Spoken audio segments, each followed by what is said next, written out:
이번에는 그 요즘 이제 금융위기, 특히 2020년과 관련해서 많은 네. 미래학자나 경제학자들이 금융위기가 발생할 것에 대해서 막 경고하고 이랬거든요. 네. 네. 그래서 좀 뭐 어떻게 대체 투자를 금으로 해야 되냐, 달러로 해야 되냐, 뭐 네. 말들이 많았는데 네. 그 레이 달리오라는 네. 세계적인 투자자 네. 이분도 이제 이런 경고를 했다라고 네. 하거든요. 네. 그거에 대해서 좀 설명을 해주시죠. 경제 위기에 대한 경고는 굉장히 많은데요. 그 중에 가장 합리적이고 가장 많은 데이터를 다뤄서 얘기하시는 분이 레이 달리오인 것 같아요. 제 생각에는요. 그래요? 물론 레이 달리오는 이렇게 막 그 주술 같은 막 이렇게 예언하고 이러시는 분이 아닙니다. 경고를 하더라도 되게 합리적으로 과학적 이유를 가지고 경고를 하신 분이고, 사실 경고를 안 하셔도 돼요. 이분은 세계 최대의 헤지펀드 제왕이잖아요. 황제라고 부를 수 있거든요. 레이 달리오에 대해서 잠깐 설명을 해주시죠. 네, 레이 달리오는 브리지워터 어소시에이츠라는 세계 최대의 헤지펀드 한 200조 넘게 운영하고 있고, 가히 뭐 제왕이라고 불릴 수 있는 회사를 운영하고 있으신 분이고, 저도 한 10여 년 전부터 광팬이었었는데, 그 당시에는 이제 그분이 쓰신 글을 막 저희가 인터넷을 구해서 프린트해서 보고 그랬었는데, 요새는 원칙이라는 책을 쓰셔서 세계적인 베스트셀러가 됐고, 그걸로 굉장히 유명해지셨고, 강연도 많이 하고 다니셔서 곳곳에서 TV에서 볼 수 있는 사람이 됐어요. 그리고 그분이 만드신 올웨더 포트폴리오라는, 그러니까 사계절 내내 시장이 물가가 상승하건 물가가 빠지건 성장이 있건 없건 어떤 상황에서도 수십 년간 제법 괜찮은 수익을 줄 수 있는 포트폴리오라는 것을 대중에게 열심히 설명해 주시고 다녀서 저희 알고리즘에도 하나 실었고, 국내외에서 굉장히 인기를 많이 끌고 있는 자산 배분 방법론이에요. 그런 것들을 얘기해 주시고 다니신 분이어서, 이분이 2020년에 경제 위기가 올 것이다 라는 얘기가 한 번 그냥 되게 무서운 경고를 하는 것이 아니라 그렇게 될 수밖에 없는 이유들을 그 이유에 대해서 함께 설명을 해주고 계세요. 네. 근데 구체적으로 이분은 2020년이라고 얘기하신 게 아니라 앞으로 몇 년 안에 이런 상황이 될 수밖에 없다. 그 인과관계 항상 쓰시는 얘기가 인과관계의 문제다. 심리적 문제가 아니라 되게 메커니컬한 기술적 문제다라고 하면서 지난 뭐 수십 년간의 한 48개의 사례를 설명하시면서 대부분의 유동성 위기는 똑같은 패턴으로 오더라. 경기가 좋을 때가 있고, 경기가 좀 나빠질 때 중앙은행에서 경기 부양을 한다고 돈을 더 뿌리다 보니 경기가 다시 좋아졌는데 금리는 낮아져 있고, 이런 상황에서 다시 경기가 나빠지기 시작하면 손을 쓸 방법이 없다. 손을 쓸 방법이 굉장히 적다. 돈을 더 찍어내는 수밖에 없다.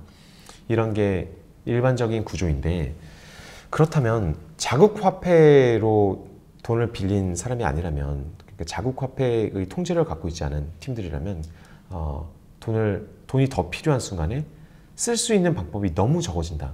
돈을 더 찍어내면 달러로 돈을 더 그 채권을 더 찍어내려고 하면은, 그래서 우리나라 기준에서는 원화 가치가 계속 하락하겠죠. 하락하기 때문에 사실은 금리를 높여서 그 환율을 잡아줘야 되는데 높일 수가 없고 금리를 계속 낮추다 보니까 막 물가 상승이 이뤄지고 악순환이 악순환을 불러갖고 결국 굉장히 큰 위기가 올 수밖에 없고 굉장히 어려운 상황들을 겪어내야만 한다. 그래서 장기 부채 사이클, 단기 부채 사이클 같은 이야기를 하면서 언젠가는 이 사이클이 올 수밖에 없는데 조만간 올 수밖에 없는 구조가 보인다라는 얘기를 하고 있고, 되게 쿨하세요. 그러니까 이분은 내가 예언을 하는 게 아니라 그냥 숫자만 봤을 때 그렇다. 숫자만 봤을 때 맞다. 그냥 내 생각이 그래, 그냥 그거죠. 내 생각도 아니고 그냥 거부할 수 없는 숫자가 이렇다. 그게 더 무서운 거 아니에요? 그렇죠. 그러니까 사실이 말씀하신 대로 인과관계, 네. 어쩔 수 없이 벌어질 수밖에 없는 상황이야 현재 이 데이터로는 이거잖아요. 그렇죠. 그래서 또 그분이 쓰신 재밌는 사례 중에 하나가 이런 게 있는데요. 그러니까 모노폴리, 한국에서는 부루마블이죠. 부루마블을 하다 보면은 처음에는 현금이 많아서 열심히 이렇게 자산을 사요. 네. 근데 끝에 가면 이제 현금이 많아야 되는 상황이, 걸려도 이제 그 월세를 내고 버텨야 되는 상황이 오는데, 다들 돈이 모자라졌을 때 은행에서 돈을 빌려줬다고 해볼게요. 모든 사람들이 벌금을 내야 될 때마다 돈을 점점 더 은행에서 많이 빌려서 쓰고 있는 상황인데, 빌릴 때는 좋지만 언젠가 은행에서 돌려받기 시작해야 되지 않느냐, 현실적으로 돌려받을 수 있는 구조냐 아니냐를 숫자로 보면 이번에는 어려울 텐데 이 얘기를 하고 있는 거죠. 근데 참고로 말씀드리면 그 레이 달리오가 했던 경제 예측이 뭐 항상 맞지는 않아요. 저는 오히려 오랫동안 봐오니까 솔직히 틀릴 때가 더 많구나. 틀릴 때가 더 많구나. 너무 신경 쓰실 필요는 없지만 저는 꼭 읽어보시기를 권하는 게 그 경제의 메커니즘에 대한 엄청난 인사이트들이 담겨 있기 때문에 좀 추천을 드립니다. 근데 지금 아까 레이 달리오가 이야기했던 그 인과관계, 네. 그 실질적인 데이터를 봤을 때는 문제가 터질 수밖에 없는 상황이라는 거잖아요. 그렇죠. 근데 그러한 것들에 대해서 레이 달리오만이 아니라 여러 사람들이, 경제학자들이 이제 고민하는 부분이 거기잖아요. 네. 2008년도 금융위기 이후로 끊임없이 전 세계는 부채를 생산해냈고 네. 그게 해결되지 않은 상태에서 자꾸만 더 키워나가니까. 네. 그러니까 그런데 말씀하신 대로 그 돈이 이렇게 많이 풀리면 인플레이션이 발생이 돼야 되는데 자꾸 디플레이션 걱정할 정도로 네. 어려워지고 네. 이러한 부채 때문에 결국은 터질 수밖에 없다. 네. 근데 얘기 들어보면은 그 말이 사실은 되게 와닿거든요. 네, 왜냐면 맞죠. 논리가 맞으니까. 맞죠. 예. 네. 반박하기가 되게 힘들죠. 반박하는 방법은 한 가지가 있습니다. 지금 미국이 정확한 숫자는 기억 안 나지만 이제 2008년 이후로 세상에 돈을 얼마나 뿌렸냐면은 이제 조원 기준으로 조 다음에 경이 있잖아요. 네. 한국 돈으로 1경 8천조 원 정도를 뿌렸어요. 네. 뿌렸어요. 1경 8천조 원을 시장에 투입한 거죠. 그러니까 뭔가 1경 8천조 원 많지 좋아졌겠죠. 뭐 가격이 오르거나 이제 그 돈을 어떻게 회수를 하느냐. 금리를 올리면 경기가 나빠지는데 어떻게 돈을 회수하면서 금리를 야금야금 올리면서 시장에 타격을 안 주느냐 이 문제가 남아 있는데 미국은 그렇다 치더라도 신흥국은 버틸 수 있을까 그런 걱정도 되고요. 미국도 과연 버틸 수 있는가 이 돈을 회수하는 과정에서 어차피 1경 8천조 원을 갚지는 못하거든요. 제 아무리 미국이어도 갚지는 그렇죠. 못하는데 갑자기 미국 달러가 떨어지거나 아니면 금리가 급격히 오르는 상황이 온다면은 야, 저 돈을 못 갚으니까 더 빌려서 더 써야 되는데 어떻게 할 거냐? 그럼 더 찍어야 되냐? 더 찍으면 미국 달러가 더 떨어질 것이고 그런 막 악순환이 계속 올 텐데 방법이 별로 존재하지 않는다. 그러니까요. 이번에 정말 문제가 터지면 뭐 금리도 이미 많이 인하할 대로 했고 네. 돈을 이미 풀 대로 붓고 네. 재정적자, 국가 재정적자는 또 심각해졌고 네. 쓸 방법이 몇 개 없다. 쓸 방법이 몇 개 없죠. 네. 물론 레이 달리오는 그 정책 입안자들이 굉장히 똑똑하다면 여러 가지 툴들을 굉장히 잘 조율해서 쓰면은 벗어날 방법이 있다라고 하는데 오히려 이걸 경고하고 있어요. 정책 입안자들이 제정신인 경우가 별로 없더라. 항상 역인데 역 거꾸로. 네, 항상 가장 나쁜 방법을 가장 유혹이 가는 방법을 돈을 왕창 그냥 찍어내는 방법을 쓸 수밖에 없고 그게 자꾸 이 부채 구조를 골든 타임이 있는데 계속 놓치게 만들 것이다. 그런 점이 좀 위험하다 경고를 하고 있죠.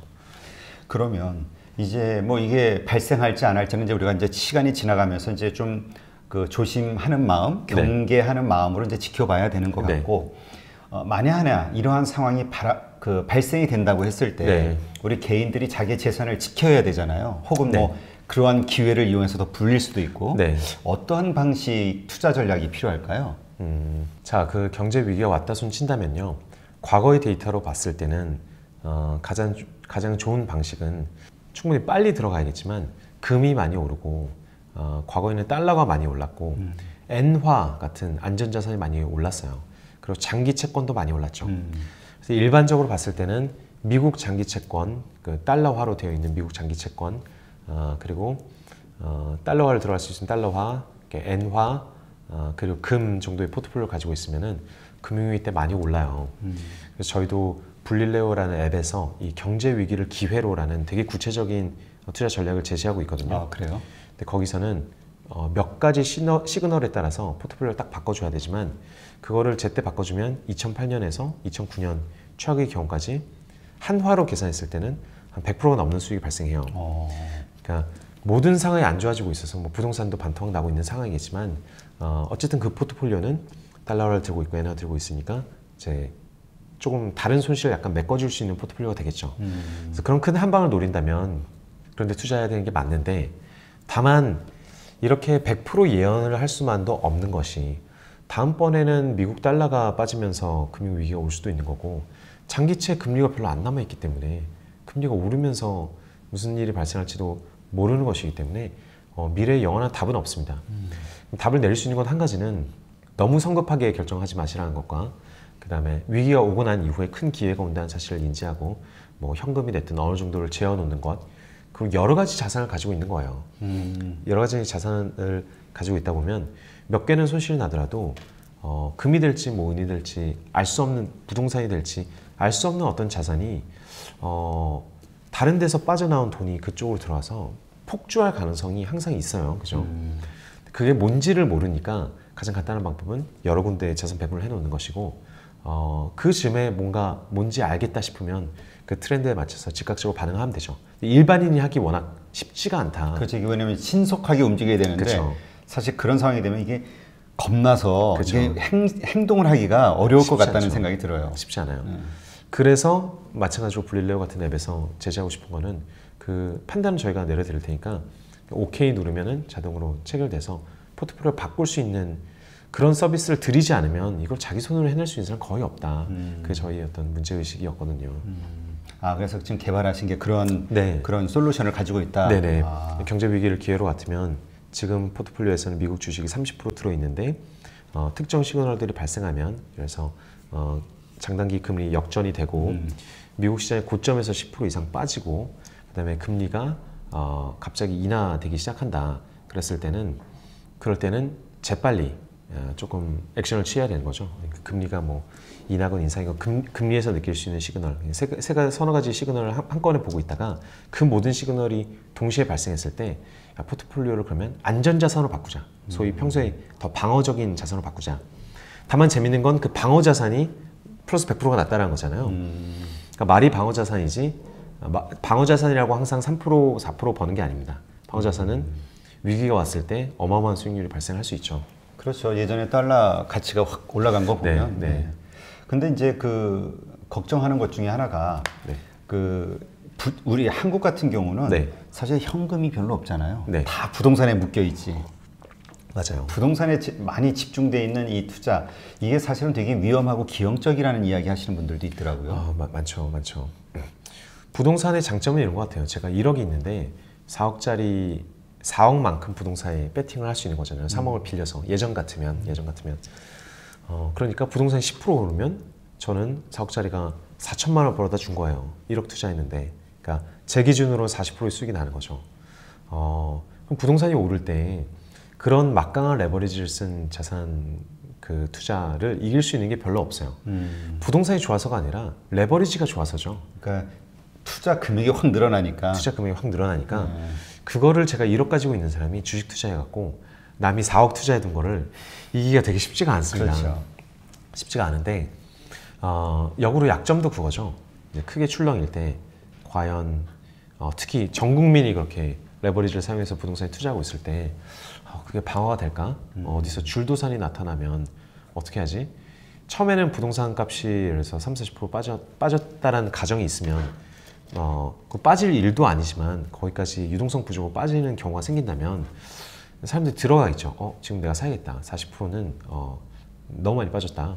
좋아, 내가 살게 하고 들어가는데 갑자기 매물이 쏟아지다 보면은 이게 하나의 사회 현상으로서 거기서 추가로 얼마나 더 빠지는지 모르는 거죠. 투매가 나오기 시작하면. 근데 지금 투매가 나오기 제일 좋은 게 뭐냐면은 가장 많은 국민이 가장 두루두루 가지고 있는 것들이 투매가 나오기 제일 좋아요. 집. 지금은 집이 되기 좀 쉬운 상황인데 그렇다고 뭐 제가 부동산 꼭 부정적으로 보는 건 아닙니다. 그렇지만 우리나라는 좀 유독 부동산 중심의 자산 배분이 압도적으로 많은, 전 세계 몇 안 되는 나라여서 나머지 돈은 다 현금을 가지고 있는 게 사실 자연스럽고, 그래서 퇴직연금에도 그렇게 현금 비중이 높은 거고, 본인들이 금융 투자하신 것들도 거의 우리나라만 기형적으로 한 90%가 현금이거든요. 그런 게 다 부동산을 많이 들고 있어서 조금 약간 균형을 맞추기 위해서 그렇게 하고 계신 거죠. 네. 그러니까 이게 그 많은 그 공통적인 어떤 그 해지 방법이 위험 리스크를 방어하는 방법이 가지고 있는 빚을 일단 많이 줄여놔라. 이 얘기인데, 부동산은 사실 대부분 빚이잖아요. 빚이고 그쵸. 그 빚을 이게 해결하기가 참 어렵죠. 이걸 딱 그렇다고 지금 빚이 이렇게 있는 그 부동산을 갑자기 정리하기도 어렵고 결정이 그렇죠. 예. 아깝기도 하고요. 그 빚을 통해서 안 되면 그런 어려운 상황이 안 발생하면 나는 그쵸. 바보짓한 거다 그쵸. 이런 생각이 들 수 그쵸. 있으니까 참 이게 어려운 거긴 한데 근데 말씀하신 대로 어쨌건 그냥 아무 생각 없이 지내는 것보다는 네. 아, 이러한 시그널들이 발생이 되고 이러한 위기가 올 수도 있다. 어떤 시그널이 왔을 때 이런 위기가 올 것인가 미리 좀 생각해 뒀다가 네. 뭔가 방법을 좀 고민해 보는 게 미리 네. 좋겠네요. 네, 좋습니다. 또 그렇게 해야 되는 이유 중에 하나가 지금 미국 주식 계속 오르고 있잖아요. 부동산도 마찬가지로 계속 오르던 추이였는데 그 모멘텀이라는 게 있잖아요. 세상에는 모든 게 많사 트렌드와 모멘텀이라는 게 있는 법인데 오르고 있는 것은 언제까지 오를지 예측하기 되게 쉽지 않아요. 그러니까 사람들이 흔히 뭐 경제 위기가 올 거다. 지금 뭐 S&P 너무 오르지 않았냐. 빠졌으면 좋겠다라고 얘기하지만 언제까지 갈지를 예측할 수 있는 방법은 굉장히 적어요. 그렇죠. 그러면은 사실 다음 달 S&P가 오를 거냐 빠질 거냐를 보면은 과거 데이터만 보면 60% 확률로 오를 겁니다. 그게 모멘텀이에요. 오르고 있는 것은 계속 오르려는 성향이 더 강하고 한쪽에서 버블이 형성된다는 얘기가 나올 정도로 쭉 가는 경우가 있어요. 그래서 자산 배분의 근본은 한 자산이 그렇게 10년씩 엄청나게 폭등할 때 10년을 들고 가면서 그 트렌드를 다 먹는 거거든요. 부동산이 됐건 미국 주식이 됐건. 그래서 지금 당장 미국 주식이 바로 빠질 것이다 라고 얘기하기보다는 통계적으로 확률적 사고로는 미국 주식은 매달 오르고 있을 때는 그 다음 달 더 오를 가능성이 항상 조금 더 높다라고 보고 있어야 되죠. 하여튼 뭐 좋은 말씀이고 한번 우리가 각자 이런 일이 안 생기는 게 가장 좋겠지만 뭐 세상 일이 뭐 마음대로 되는 건 아니니까 네. 한번 이런 상황에 대해서도 고민해보고 그랬을 때 나는 어떻게 대처할 것인가 한번 생각해보는 것도 필요할 것 같다는 네. 그런 생각이 드네요.